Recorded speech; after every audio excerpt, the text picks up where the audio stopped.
Miss Nelson is missing. The kids in room 207 were misbehaving again. Spitballs stuck to the ceiling. Paper planes whizzed through the air. They were the worst behaved class in the whole school.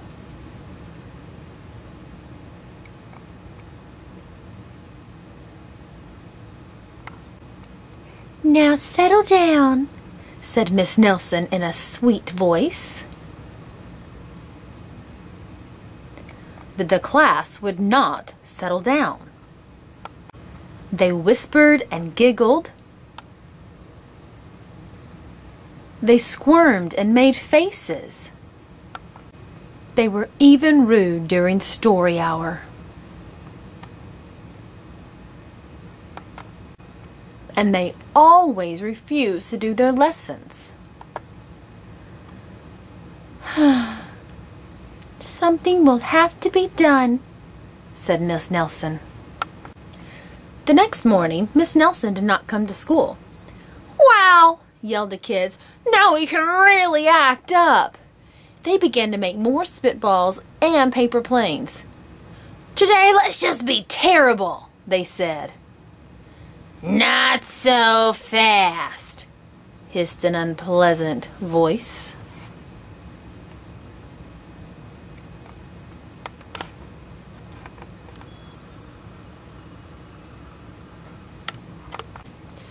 A woman in an ugly black dress stood before them. "I am your new teacher, Miss Viola Swamp."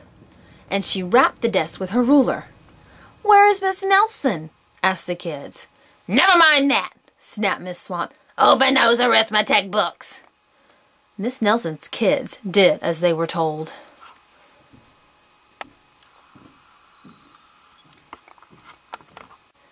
They could see that Miss Swamp was a real witch. She meant business. Right away, she put them to work.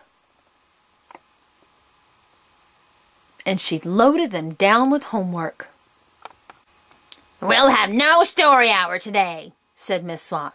"Keep your mouth shut," said Miss Swamp. "Sit perfectly still," said Miss Swamp.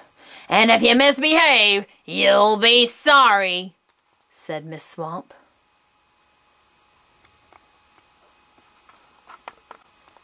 The kids in room 207 had never worked so hard. Days went by and there was no sign of Miss Nelson. The kids missed Miss Nelson. "Maybe we should try to find her," they said.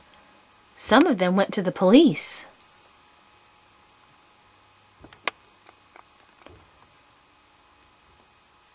Detective McSmog was assigned to the case. He listened to the story. He scratched his chin. He said. I think Miss Nelson is missing." Detective McSmog would not be much help.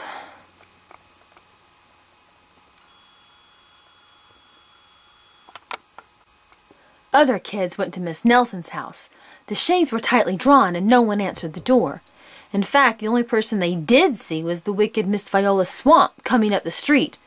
"If she sees us, she'll give us more homework." They got away just in time.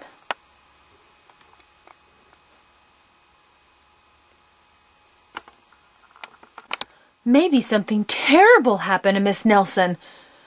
"Maybe she was gobbled up by a shark," said one of the kids. But that didn't seem likely. "Oh, stop it!" "Maybe Miss Nelson went to Mars," said another kid. But that didn't seem likely either. "I know," exclaimed one know-it-all. "Maybe Miss Nelson's car was carried off by a swarm of angry butterflies." But that was the least likely of all. The kids in room 207 became very discouraged. It seemed that Miss Nelson was never coming back, and they would be stuck with Miss Viola Swamp forever. They heard footsteps in the hall. "Here comes the witch," they whispered. "Hello, children," someone said in a sweet voice.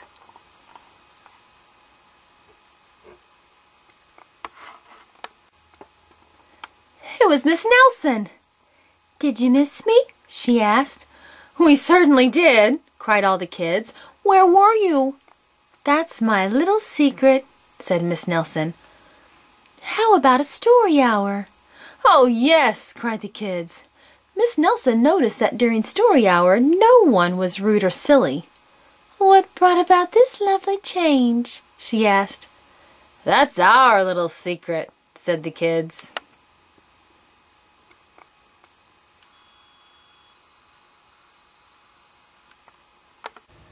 Back home, Miss Nelson took off her coat and hung it in the closet, right next to an ugly black dress.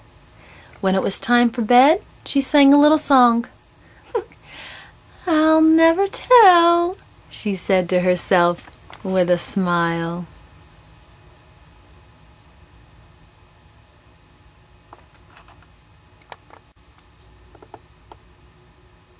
P.S.